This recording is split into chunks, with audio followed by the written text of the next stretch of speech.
Like sending things out to agents and stuff is scary as hell. And I just kind of wanted someone to go, yeah, no, it's fine. It's a novel. Send it out, see what happens.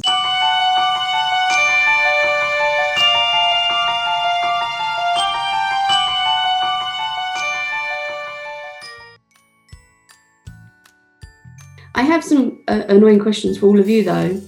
Who would you want to play your lead character in your story?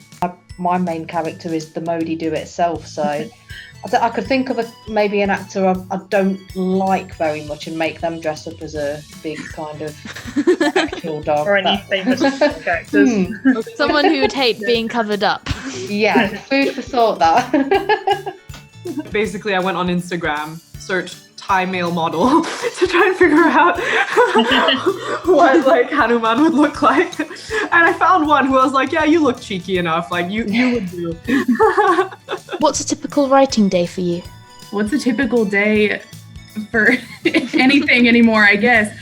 I definitely don't do as much regular writing as I would like. I've always got some kind of short story in the works, but everything I've got going is in progress at this point. What do you find hardest in writing? Believing that what I want to say is actually worth saying is quite hard, because I just think it makes everything take even longer. You're just constantly second guessing yourself, aren't you? And sometimes you know what you want to write next, you know exactly how it's going to play out, but you just can't write it for some reason. I hate editing. I miss the silliest little mistakes constantly. And it'll take another pair of eyes to look at it and go, did you just write the same word 3 times in a row? Be on the lookout for opportunities.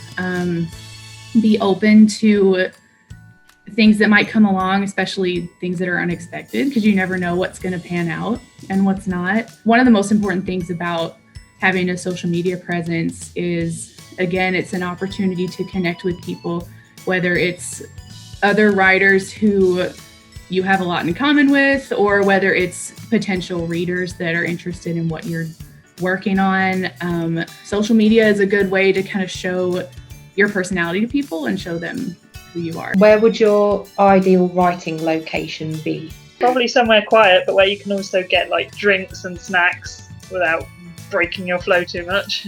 I love the idea of like going out into nature and writing. But when I'm in my flow, I'm usually typing on a laptop, and I hate the glare on a laptop. Yeah. So it's like I always have this like perfect image of like, oh, I'll just go into the garden and write.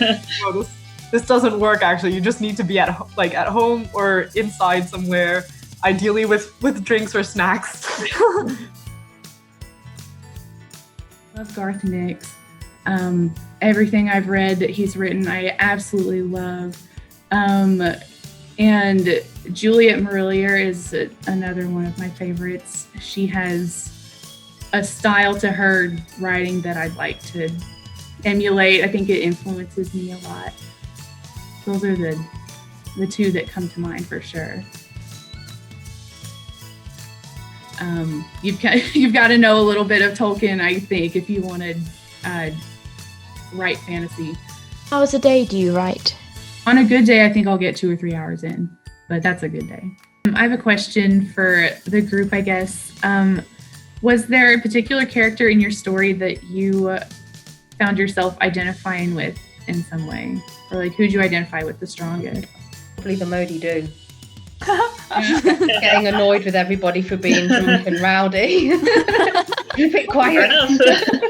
Go home and wear a face mask. So I feel like that's the only way to make characters real, is like, even if they're not you, is to add something of you in them.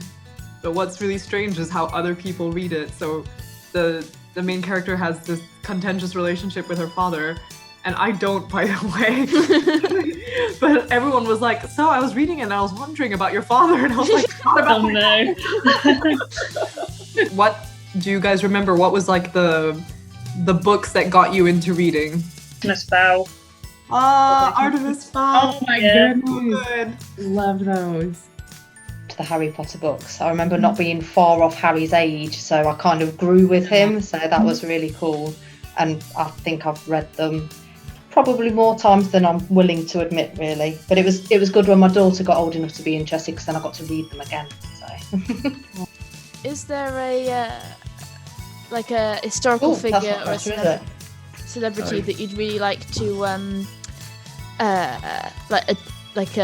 write about, like their life in some way, either like a highly fictionalized version or something like that, like a historical figure or a celebrity or something?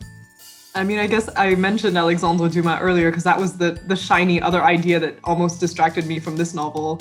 Was I didn't realize, but actually he, you know, all of his writing, or again, it's considered very French, very like epitome of like French literary culture. He actually wrote a book called Georges featuring a mixed race character.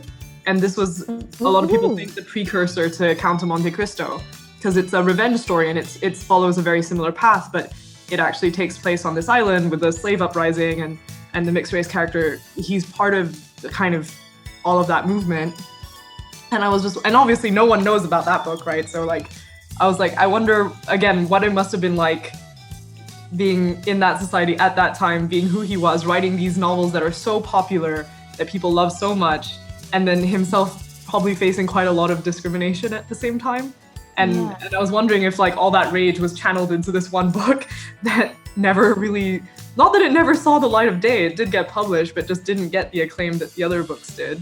So that was something I was like, that would be a great story. And I was looking and no one seems to have written a biography about him. I'm not going to write a biography about him. I think that's too hard, but I was like, that's a great idea for a historical fiction. I'm in the process of trying to set up a podcast that goes into the paranormal stories and everything, and I stumbled upon a mystery outside of where I live, and it's called the Baldoon Mystery, which is like a poltergeist story that was actually reported in newspapers at the time, and it was like heavily reported, heavily discussed back in like the late 1800s, I think. And it's like, I think I would love to try to go back and do more research on it and see if I could come up with another storyline to it, or even just to try to reword it into a more of a fictional historical storyline towards it. To document David Attenborough's life. I love David Attenborough. Yeah. I think he's lived an incredible life. If you enjoyed this video, you want to learn more about being a writer, and you want to hear about our new releases, be sure to subscribe and hit the notification bell if you want to be notified whenever we post a video.